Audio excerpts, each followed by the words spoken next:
So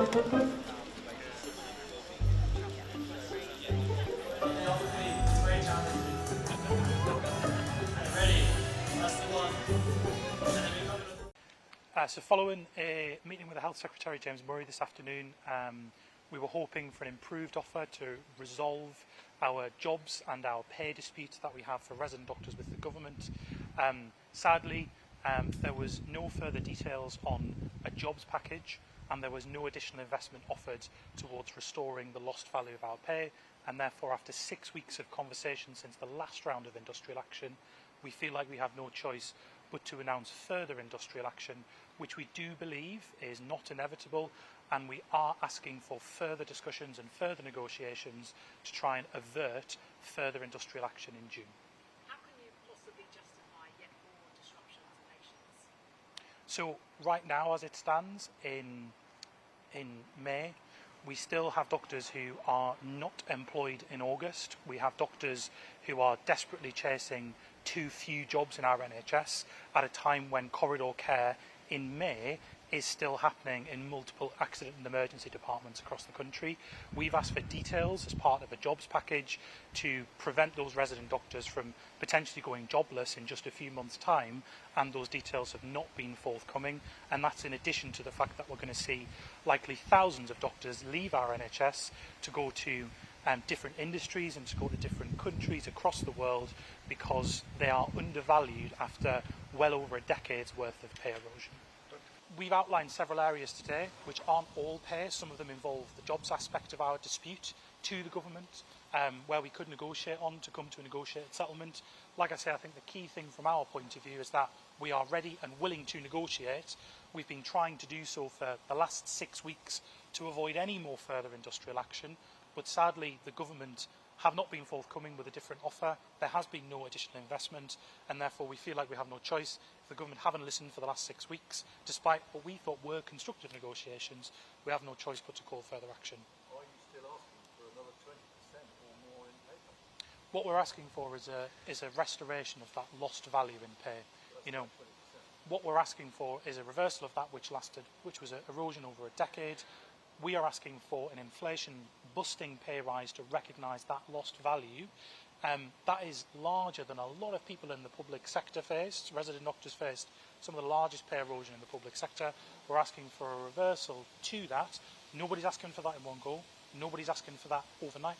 We're saying actually we could come to a credible offer by negotiating not only on pay but crucially on jobs as well. And we think that an offer is not too far away, but ultimately requires the government to come forward and negotiate with us in the coming days. First of all, what is your response to the BMA's strike call? I'm really disappointed that the BMA Resident Doctors Committee have called a strike, which is unnecessary and totally avoidable. I met with the BMA committee earlier today as a new health secretary, and I made clear to them that my door was open to working with them when it comes to job progression, when it comes to working conditions, training opportunities. What I did make clear to them, though, was that when it comes to pay, the offer on the table is a really good one. The offer on the table is a 4.9% average increase this year, rising to over 7% for some of the lowest paid, and that's on top of an increase of 28.9% over the last 3 years. And I think going any further than that, people would agree is unaffordable and unrealistic. But my door is open to working with them on the rest of the offer because I want to make sure we're supporting resident doctors. I want to make sure that we're not putting extra pressure on other NHS staff that would be the result of strike action. I want to make sure we're not costing the NHS hundreds of millions of pounds, which would be the result of strike action, and that we can work together to further improve the NHS after the first 2 years of this government where we've reduced waiting lists by over 500,000 people. Are you saying flatly that there is no more money on the table, either for this year or future years? That is a fixed position of the government? Well, the offer on the table for this year is as far as we're going to go. It's 4.9% on average increase, over 7% for some of the lowest paid. And to be clear, that's on top of a 28.9% increase over the last 3 years. I think most people would see that as being a very good offer, and going any further is simply unaffordable and not realistic. When it comes to other aspects of the offer, as I made clear to the Resident Doctors Committee today, my door is open to discussing that to make sure we can do the best for resident doctors across the country. But this has been a key issue, pay. If you're saying you won't go any further, that means you're not going to get an agreement with them, doesn't it?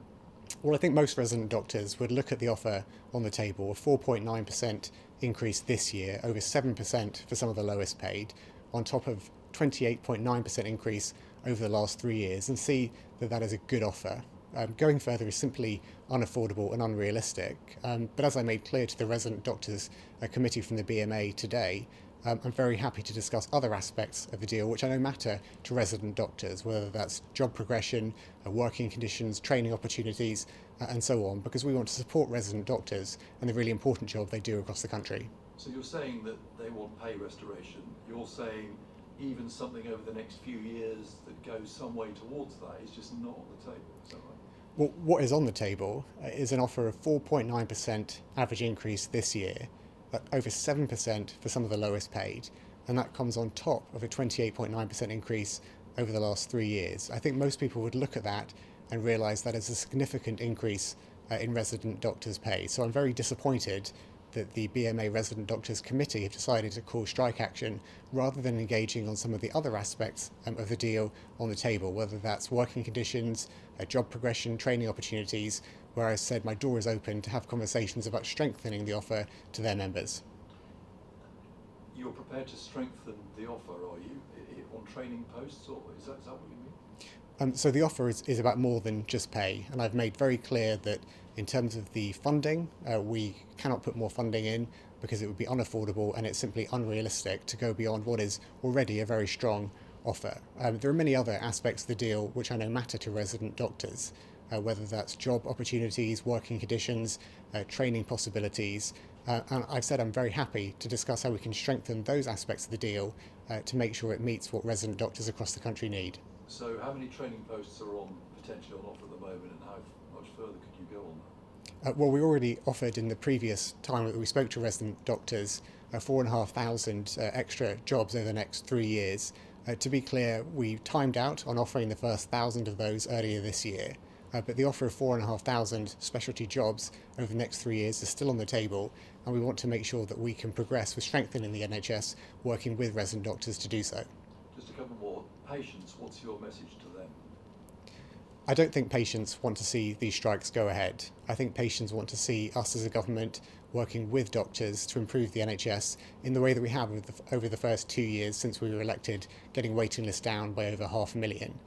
Obviously, we will make sure that patients are protected through any strikes, but it does put pressure on other NHS staff and cost the NHS hundreds of millions of pounds. That's not in any of our interests. We want to avoid the strikes from happening so that we can all focus on strengthening the NHS for everyone.